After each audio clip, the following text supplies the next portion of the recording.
This is a remarkable interview with Angela Brasher. It's remarkable for a couple of reasons. One is that she had 4 NDEs and 4 different types of NDEs. First off, with the lights, she had an experience with the black light, she had an experience with clear light, she had an experience with the white light, and then one, we really couldn't figure out what light it is, so we just called it, unadorned or unlit. How about that? The second thing that makes this extraordinary is she had NDEs that were associated with physical trauma and those that weren't associated with physical trauma. So this is a huge breadth and type that I've never had a chance to interview before. So I think you're going to really like that. There are 6 key points that I pulled out of here that I would like you to listen for because it's kind of fun. One is at the very beginning in her first NDE, she's searching around about being judged and looking for a way to be judged. Doesn't really want to. Watch how that goes. Second is how she casts out fear. Third is this idea that she has perceptual skills that we don't have here in the physical world. Case in point, 360-degree vision. So you may want to tick off a couple of those as she illuminates those for us, because I think that's kind of neat. Second time that we've encountered this, the first one was with an interview with David Morris, and this one too, she is healed from the adverse effects of the prescription drugs she took. So being healed from drugs, that is an after effect of near-death experiences that doesn't show up very often. Fifth is that she discovers that there are many paths to God. And for a Southern Baptist, that was illuminating. And last, notice the words that she uses for when during her last NDE, she is able to merge with the light. I just love that. It's great. Okay, here is Angela's bio. Angela Brasher has had near-death experiences and shared death experiences and SDEs, spiritually transformative experiences, since she was a teenager.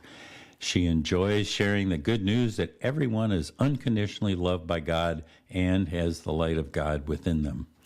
Angela helps to educate others about the miracles that are available to everyone and assists people who are on their spiritual path. Here is our interview with Angela Brasher.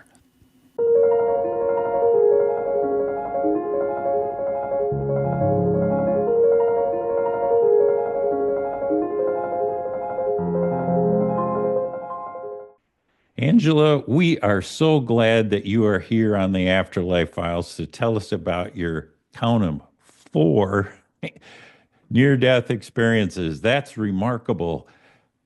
Nice to have you with us. Thank you. I'm so glad to be with you. Thank you. So let's start with, how did this all begin? Where did you come from and how did that first one happen? Well, my first one happened when I was 21 years old. I was on a canoe trip with 3 other friends, and it was a hot summer day with no chance of rain, but I live in the South and you can have pop-up thunderstorms and lightning storms in the summer. And that's what happened when we were on the water. We saw a very dark cloud approaching and we knew that a bad storm was coming. We tried to find a shoreline, but we were surrounded by trees on both sides of this river. So we were paddling as fast as we could till we finally found a little piece of land where we could pull our canoes out of the water. By that time, it was starting to rain, and then lightning was approaching. And we were on a tiny piece of land with a barbed wire fence and a tall tree. Not a good combination. And the water, very near us. So all I knew to do was to just crouch down and cover my head. And I yelled for everyone just to get down and cover because the lightning was coming down all around us. It was so loud. And when it would strike, the barbed wire fence would sizzle. Ooh. And yeah, the lightning was so close. We had no shelter any place around us, no place to get help if one of us needed medical attention. And that's what really frightened me. I looked around and thought, if we get struck, we're goners. And with that thought and just so much fear, I popped out of my body. And I was in a large, spacious, black, not a room. I couldn't see a ceiling or a floor, but just in black vastness. And I saw a very large movie screen in front of me. I couldn't see the top or I couldn't see the edges of the movie screen, but I knew it was a movie screen. And to my right looked like Jesus. It was a man. And I was just about to, I could see him out of the corner of my eye. And I was just about to turn and ask him, "Are you Jesus?" And before I could do that, images started to appear on the movie screen. And it was a little baby and then a toddler. And then when it got to be a toddler, she was playing a little red toy piano. And I recognized the red toy piano that I'd had as a little girl. And I thought, that's me. And at that point, when I realized it was me, the screen moved out all around me and became panoramic. And I was just seeing images of my life flash before me so quickly, but somehow I could process everything I was seeing all at once. And I watched when I was happy, when I was loving to others, and I saw when I was angry and said angry words to others and was hurtful. I saw a scene with my mother when I was a teenager and we were arguing, and a typical teenage argument with I'm wanting my independence and she didn't want me to have it just yet. And I also saw an argument with a very good friend who's still a very good friend of mine today. And I could feel how I had hurt them with my words. And it hurt so much to know that I'd hurt them.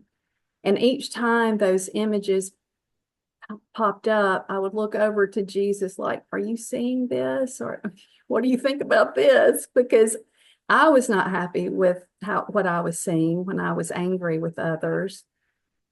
But Jesus was just very neutral. His facial expression never changed. He was just observing the scenes with no judgment.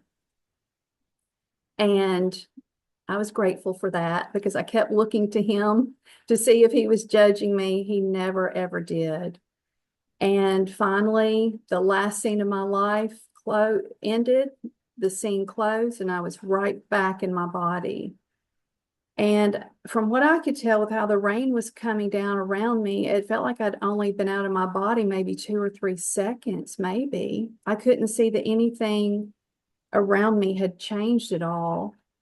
And I wondered, how had I just relived 21 years that quickly? I went home after that trip and I told my parents, it's true what they say, your life does flash before your eyes.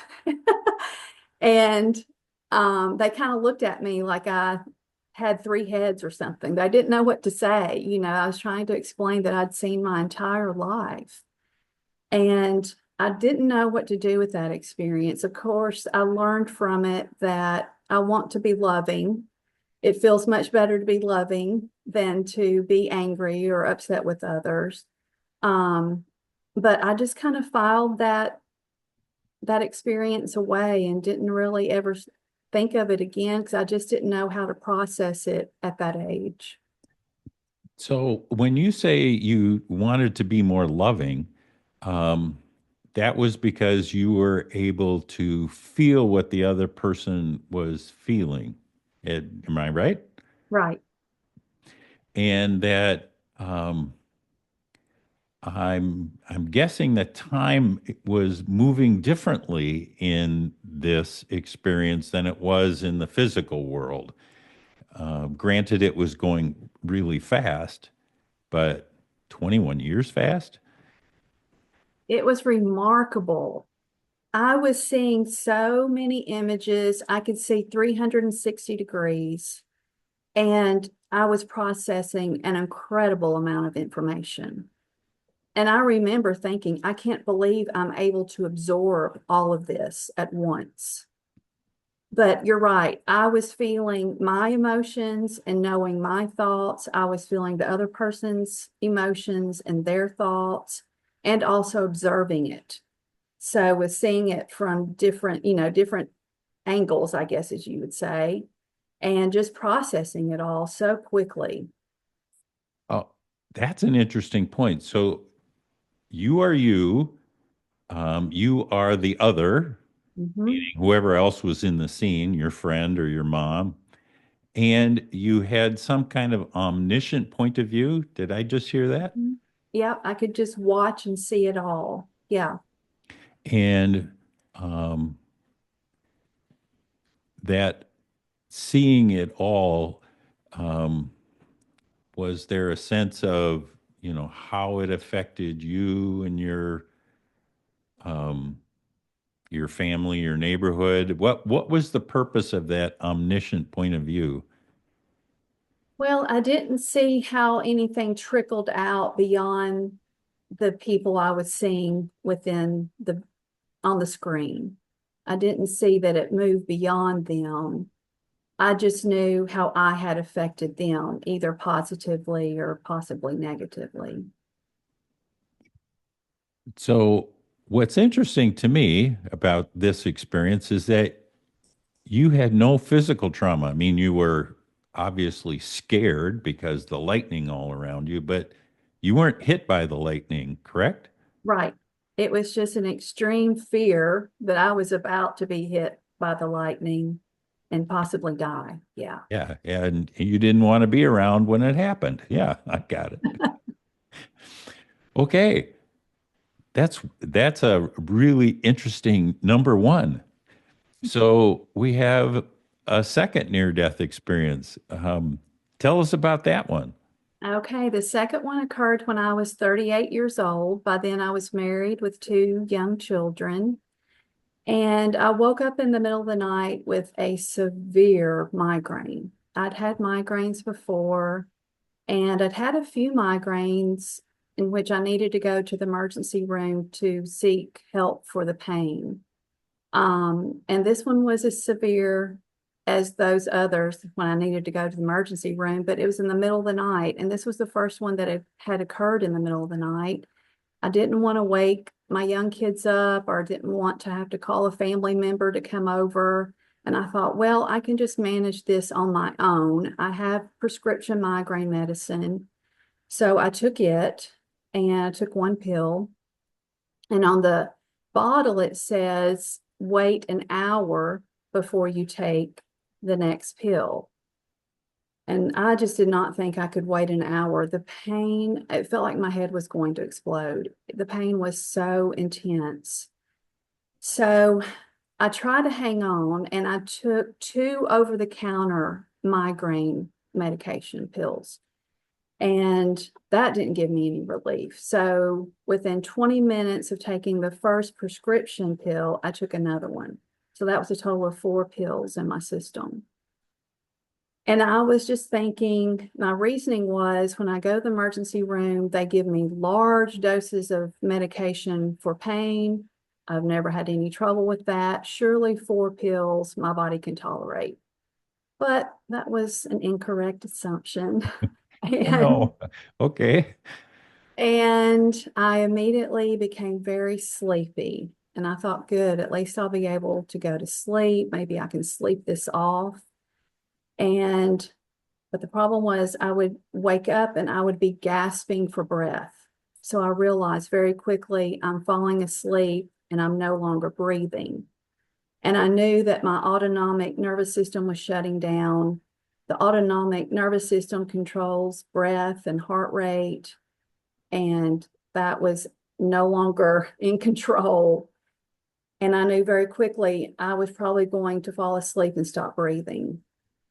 So I sent out a very simple prayer to God and I said, Dear God, I don't want to die. Please help me. I want to be a mother and a wife. But when I sent that prayer out, I said it with doubt. I prayed not knowing if God would hear me. I felt very insignificant at that time in my life. I didn't know if I was important enough for God to know me and hear me. I thought of all the other things going on in the world at the time, the wars and so many problems going on, and I didn't know if God would hear my little voice. But instantly after that prayer went out, I felt a movement over me, come over me and stand next to me right at my bedside. And I was immediately afraid. I kept my eyes closed. I was lying on my back in bed, and this presence was very powerful. And telepathically in my mind, I heard, an angel of the Lord stood by them, and the glory of the Lord shone round about them, and they were sore afraid. And I had remembered that Bible verse. I recognized it when I heard it, and I thought, yeah, I remember my Sunday school teacher telling us that sore afraid meant extremely afraid. And I was like, yep, you got it right. I'm extremely afraid. But I'm so glad to know this is an angel. And just as I was going to open my eyes to look at this angel, I had a very strange sensation. It felt as if the angel was putting its hand down into my upper abdomen. It reached around and held my stomach. I could feel its hand, and I could feel the fingers moving and palpating the outer wall of my stomach. And it was such a strange sensation to feel the outer wall. And I knew in the way that the angel had reached in that he could somehow see my inner organs. He knew exactly where he was going. He didn't have to fish around for anything. He knew exactly where he wanted to go. And he held my stomach and sent static energy up through my chest into my head, also trying to heal my migraine, I thought. And in my mind's eye, I saw static, black and white static, as you would see on an old TV screen. And I felt the charge of static in my body. Very strange feeling. It was not painful at all, but I was just, feeling the electrical sensation moving through me, which intensified the fear. I was just even more fear and more afraid. And at that point, my father's spirit showed up right at my face. He had passed away 3 years before this experience. And he came in very strongly. I didn't open my eyes to see him. My soul was still in my body, and I could have opened my eyes possibly to see him, but I kept my eyes shut, and I could hear his voice so clearly. And he was just calmly reassuring me, you're going to be okay. You're going to be okay. And he kept saying that to me several times. And every time I heard him say that, I relaxed a little bit more. And once I was relaxed and calm, I felt another presence a little bit to my right.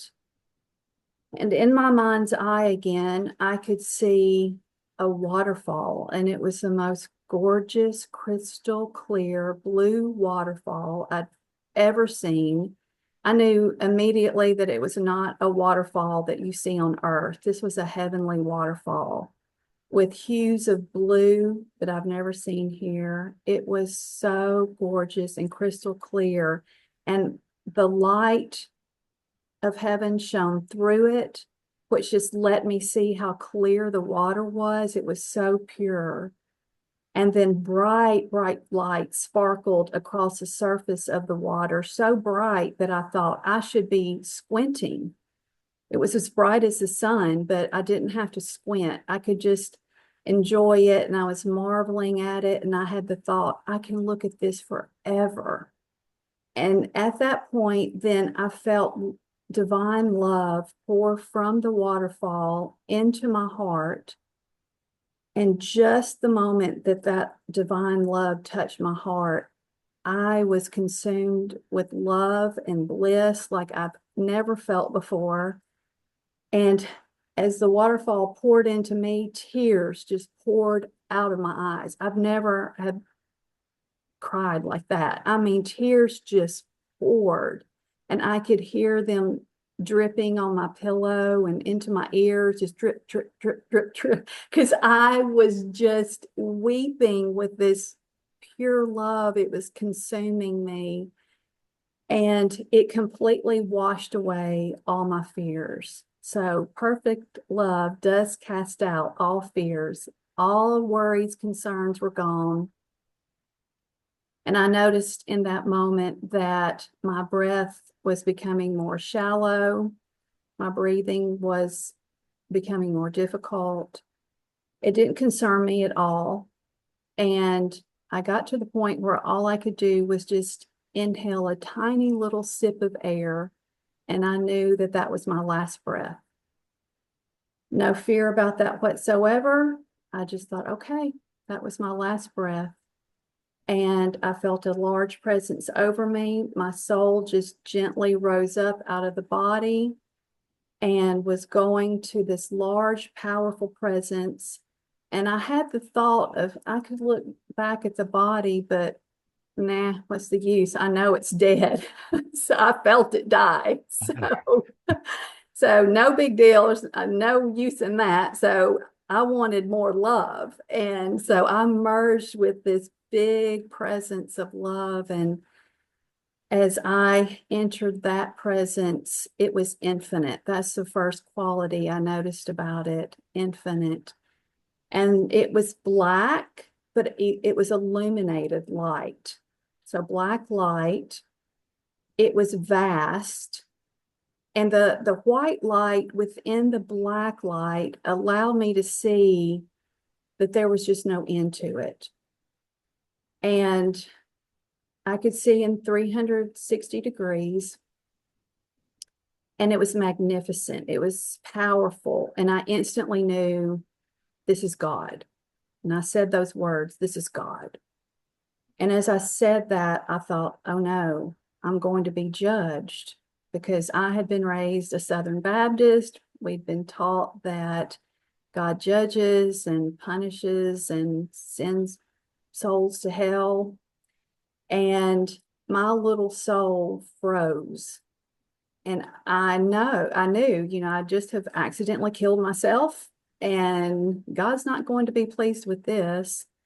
And I froze, just balled up and waited and waited and waited. And all I felt was love, pure, unconditional love. And I relaxed just a bit. And at that point, it was like God opened up his arms. God does not have arms, but God spread out further as if to invite me in, and as if to say, come on in, look around. And I love that. Look yeah, around. Come look on. around. Angela, come on. Let's go. So I was allowed to explore the pure, vast love. And I knew that judgment was there. I'd been told that judgment was there. So my little soul could move around and explore in the vastness. And this was actually a very fun part, because I could think, okay, I want to go way over there. And then I'd instantly be there. So I didn't have to travel. And then I'd think, okay, and I'd look around there for the judgment, feel around for it, no judgment. Okay, I'm going to go way out there, and I'm going to look over there. I'd instantly be there. Feel around for the judgment, look, no judgment. And I was just popping all over. Just once I got the hang of it, I was like, bing, bing, bing, just going all over. And you're binging around looking to be judged? I was looking for the judgment. I thought, surely it's somewhere in here. And I could not find a single speck of judgment. So with that, my soul relaxed, and I expanded more into the love. And I heard my soul say, this is what I've been searching for. And Nice. it had a very quick flash. I guess this could be considered a life review because in one flash, I saw many moments of my life where I'd been trying to prove my worth, trying to know that I was lovable, and all the ways that we're taught to do that in the world. College, university degrees and careers and material things and just wanting to know my worth.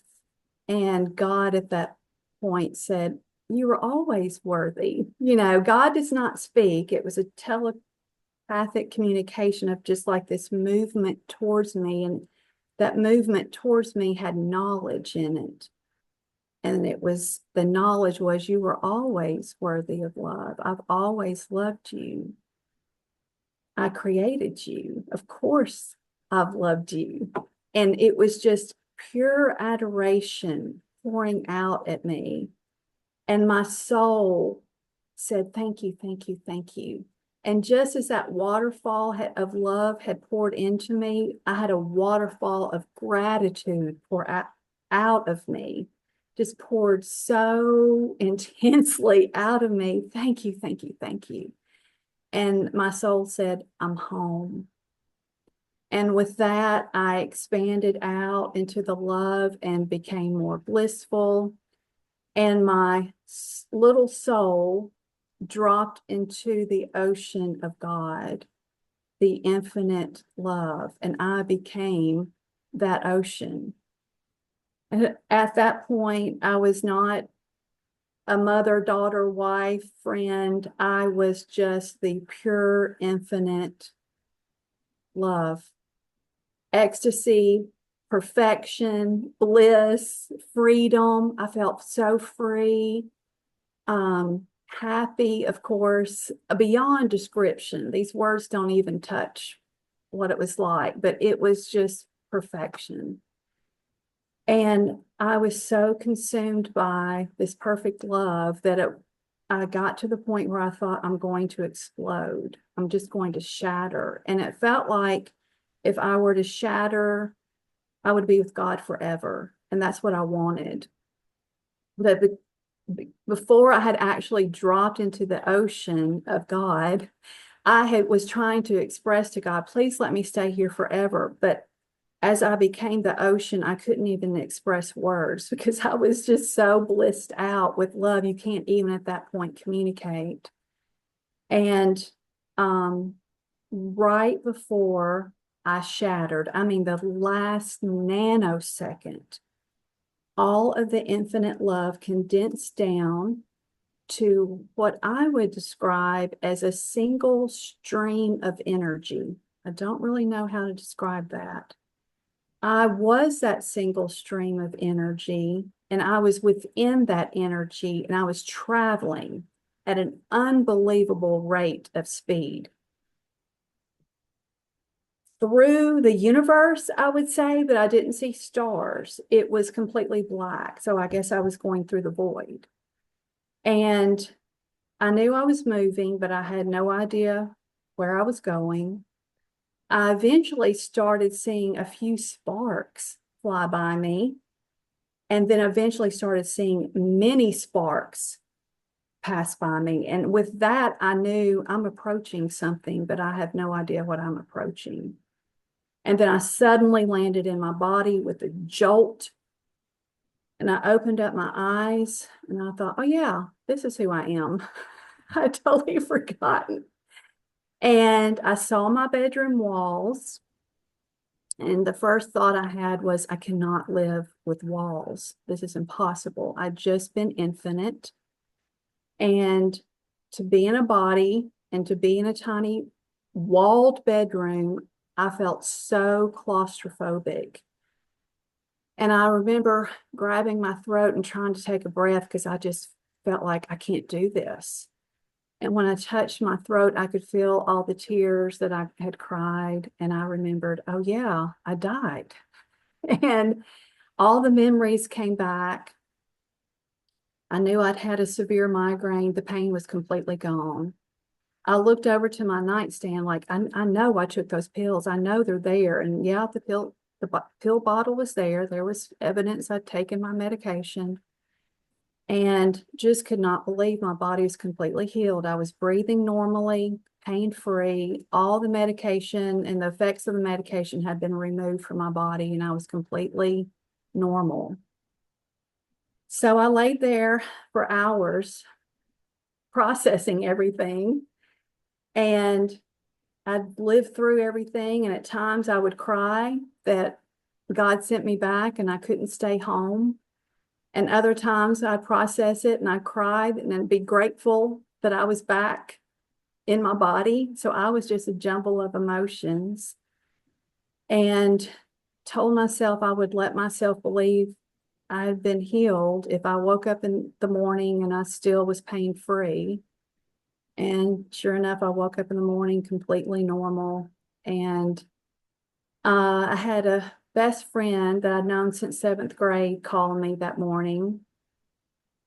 And we had a normal conversation. And the whole time I'm thinking, as we're talking, I'm like, can I tell her what happened last night? I just don't know if I can tell anybody this.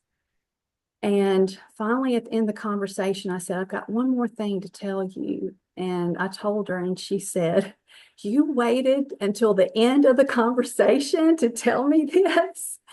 And she believed me. She absolutely, completely believed me. I'd had some spiritual experiences as a kid, and she knew about those. And she said, I always thought something like this was going to happen to you. And she was so happy for me. And I was telling her that I just didn't understand the static, that I just didn't understand what that was. And she suggested I go to the bookstore. Now, this was 2008. We had the internet, but neither one of us thought to look on the internet. We just automatically thought to look in a book because we were both book lovers. And so I did as she recommended, and I went to the bookstore. And to drive to the bookstore felt very weird. I felt very confined in my car. And the whole time I was driving, I was thinking, man, I wish we could just think, where we want to go and be there. that had been so easy. And I was just kind of feeling sorry for myself that I had to drive a car, to get to my destination. So I was still adjusting at that point to being in a body and being here. And as I walked into the bookstore, I was shown a picture of the cast of the TV show Touched by an Angel. And I saw that title and I thought, okay, I'll go and to the angel section, find those books. And I did. I found about 5 or 6 books that I just picked up randomly. And I just opened up the top book, didn't look up any chapters or anything, just randomly opened up the book. And the first paragraph my eyes landed on was a lady describing being healed by an angel, and she felt static. And that word popped off the page, static. And I was like, okay, somebody else out there has experienced this too. And I was beginning to cry because I was like, how did I walk in and turn to the right page? I was just like in this miraculous flow of love, and I wanted to buy the book, but I was like, I can't even go up and buy the book because I'm crying. So I just put all the books back on the shelf and left the store, and knew that my life had been really changed. The way I saw life, the way I saw God was very different than how I'd been raised. I think that's a remarkable story. Thank you for sharing it. How how were you changed? What concepts that you had in the past are different now?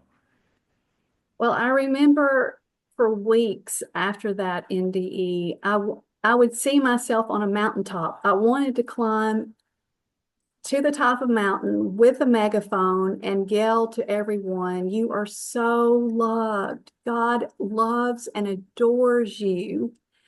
God never judges you. You are so loved. And I just wanted everybody to know that. I Got it. had lived so long with the fear of judgment, and I had not realized how that had burdened me. I felt really burdened by always thinking God was judging my every move. And I now had this new freedom, of just knowing this pure love was always flowing to me. And I wanted other people to know that as well. I just have to smile. The image of you bouncing around the void, looking for the judgment, and it's not there. Not there. It's not there. Oh, thank you for sharing that. That's going to stick with me for a while. It's just not there. Okay, number three. How did that work out? Number three, well, I became more spiritual after that second NDE, and I loved reading all about different paths to God, different ways to know God. And I was sitting on my bed one day and reading Autobiography of a Yogi. And I'd read the book before and loved it, and I was reading it for the second time. And all of a sudden, I heard Shiva, Shiva, Shiva. And I looked up and I saw a clear light across my room that had filled my room. It looked as if a huge roll of saran wrap had been pulled across my room, and the whole room was shimmering in light and energy, moving kind of like this. And I could see through it. I could see the objects in my room very clearly, but this light was shimmering. And I thought, how gorgeous. And I just sat and watched it for a little bit. And then it parted, and the black light came out of that. And I immediately recognized it. And I had been longing for that ever since my first NDE. And the pure love just poured out to me from that black light. And I didn't hesitate for one moment. I leapt into it. My soul just ran to the light as fast as it could. And I leapt out of my body with such force that I thought, I think I've probably had flung my body off this bed. I mean, I just came out of my body so forcefully, but I hadn't.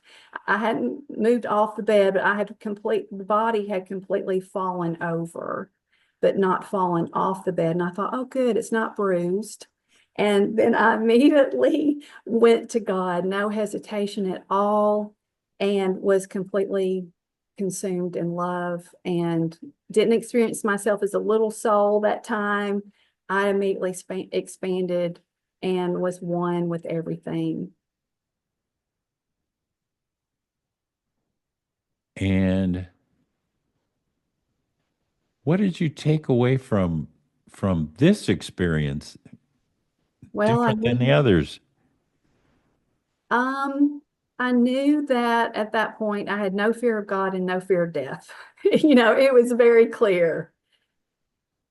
It was just so good to be with God, and there was no hesitation and no fear about it. I found it interesting you used the word like my little soul didn't exist. Mm-mm. And you leapt right in and merged with the love of God. Did I get that right? Perfect. Yes. Um, so that little self didn't exist. I like No. that's a profound thing too. And so also interesting is that you leapt out of your body, took a second to look around. Nope, it's not bruised. We're fine. And then continued. Continued. And I don't know how long I was with God. There's no time there. You don't Yeah. know. You're just in this infinite love. But my awareness eventually came back to the body, and I realized I was back in the body. And I tried to open my eyes, but I couldn't. I had to wait. This was a unique return to the body. Before, I was my other NDE, I was completely in the body. I could open my eyes. I felt completely normal. This time, I could feel that I had energy in my heart and my brain, but the rest of my body was not yet activated. And I had to wait for the life force energy, the light, to come back and activate, fully activate my brain. And I waited for that to happen. And then life force energy moved down my spine. I felt it move down and then out to all my limbs. And I felt the nerves in my arms and legs activated. And this whole time, I'm still trying to open my eyes, but I couldn't do it. I had to wait for the whole body to be fully activated and online again. It's the only way I know how to describe it. And then I was finally able to open up my eyes and eventually able to move and sit up. And by the time I could sit up, the body was fully online. And how did you know it was time to come back? I don't recall that. I don't remember being sent back. I'm sure I asked to stay with God. I don't remember that. I just was all of a sudden in the body. Yeah, okay. Well, the fact that you checked in on your body on the way out kind of tells me that you knew you were going to have to use it again. So, just be cool, be non-bruised, and I'll be back in a little bit. Yeah, I don't know. Is that true or no? it felt like that. Yes. Yeah. Wonderful. Okay. On to number 4. This is just too much fun. Okay. Number 4 was a very simple experience. I was sitting in my car, uh, overlooking a gorgeous lake. It was a beautiful day, and I just sat there and went into very deep meditation, very much at peace, wanting to connect with God. Prior to this last experience, had become over the past several years, I've become a regular meditator. And I love to enter into the peace of God through meditation. And I was doing that on this day. And I sat there for a good long while in that deep stillness, the deep peace, and then was blasted. I saw the light coming towards me. My eyes were closed, and it was white light this time, and just completely blasted with white light. It filled up my entire inner vision, and it probably lasted maybe 6, 7, 8 seconds, not very long at all, because at that point I was still very much in my body, and I thought, I can't handle the brightness of this light. And I opened up my eyes, and that was it. So that was a very simple experience of the light. And um, what what was the what were the qualities of that light?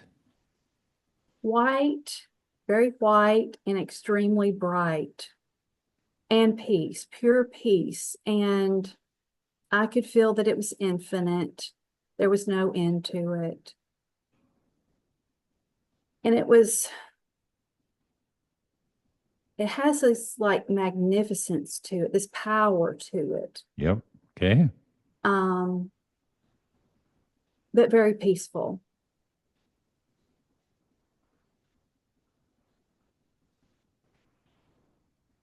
How old were you when this happened? That was just 2 years ago. So I was 52. And number 3, when you were reading the book, I missed that one. That was in 2020. So I would have been 50.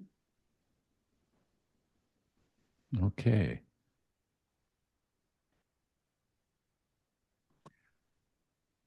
So in number 3, when you're reading the book, um, you heard the words Shiva, Shiva, and I'm guessing that would be unusual for somebody who was raised as Southern Baptist. Yes, yes. And so, was there anything to reconcile there, or did it feel normal? What was when that came through? Yeah, you're What exactly correct. It was surprising due to my Christian background. And but Autobiography of a Yogi is about a Hindu yogi. He's Hindu. And so they call God Shiva. They have many gods, but it was Shiva that showed up. And Shiva seemed to be the clear light. So that's when I heard Shiva and then saw the clear light. And you're right, it was surprising. I, as a Christian, a Southern Baptist, would have thought God, God, but it was Shiva, Shiva. So it just opened, my mind had already been opened by that time to other paths, other religions, knowing that there is a common thread through all the major religions in the world, and that's love. So I had been, reading and studying other paths and just knew that we're all being taught. If we can really dig into the religions deep enough, we're all being taught that God is love, and we are too. and we are too. Hmm. Okay, so I have been dying to ask this question. Um, it's not often that God takes a two by four and smacks somebody alongside the head four times. Why four times? What do you have a sense of the necessity of having that experience that number of times? Well, the second experience I think was needed, the one with the migraine, I think it was needed. I had low self-esteem at the time and was fearful of God. And like I said earlier, I just kind of burdened by God. Um, and I was set free from the burden of God, the fear of God with that. Um, my experience, the NDE on the bed with Shiva, I think most definitely came because for years I had prayed that God would come to me again like that. Um, After the migraine NDE and experiencing God for so long, being the infinite love, it felt like forever. I was homesick when I came back. And I've heard Oh. other people who've had NDE say that as well. I just always longed to be back home with God. I was okay with being on earth, but I longed for God. So I was so devoted to my spiritual path and had prayed many times that I would get to experience God again. So I just felt like that time on the bed was just like, okay, you've been asking, and here I am. And I was so grateful to have that experience again. And then lastly, the experience when I was in the car was still due to my devotion. I was just so devoted to being love. I've been very much on a spiritual path, and I study A Course in Miracles, and I'm a, like I said earlier, a regular meditator. I love connecting and living in the peace of God, and it's just my whole reason for being here. And then years ago, I had a spiritual experience in which I was told to look up the meaning of my name, Angela, and it's messenger of God. And I was told at that time that I would speak about God. And it took me several years to get up the courage to speak. Um, but I'm doing it. I've been speaking for the past few years, and I know this is part of my purpose here. And what has been the reaction of your children, your family, your friends to this speaking out about the love of God? I'm very loved and supported by friends and family. It did lead to some difficulty. My husband, after I had the migraine NDE, I don't think he's ever even heard the full story. He cut me off and said he didn't want to hear it. He thought I was making it up. And we eventually divorced years later after that. I had been so changed by all of my spiritual experiences. And so some friendships were left behind, a marriage had to end, and I have a whole new life with amazing friends. I'm so loved and supported by amazing people that I've met along the way, and I have a wonderful life. All right, Angela, we're coming to the end. So, one thing I'd like to tell people who are viewing this is that Angela's contact information will be in the notes on this show, so you can give her an email if you want. And what is the one thing that you'd like to leave us with? God is very simple. God is love. We are love. We are to learn to shine our light in this world very brightly with love and kindness for others. Very simple. Thank you, Angela. You've been an amazing person, and this has been a wonderful interview. For those of you that are watching this, stick around because I have a couple of comments that I think you'll find interesting. Thank you once again, Angela. Thank Really you. appreciate you coming on the Afterlife Files. Thank you so much. That was truly a remarkable interview, not only for the vast types of experiences that she has and the nuances that came with each different type, but also for the arc of her experience from the very beginning when she is a small soul and looking to be judged and fearful of being judged to losing all of that. And at the end, she is a large soul, a sophisticated soul, a soul that is open to being merged with the light and the love of the universe, and therefore has the ability to have the understanding that we are indeed made up of the love of the universe and that we are unconditionally loved by that universe. It's an incredible insight. Thank you for being with us on the Afterlife Files. We'll see you next time. Bye-bye.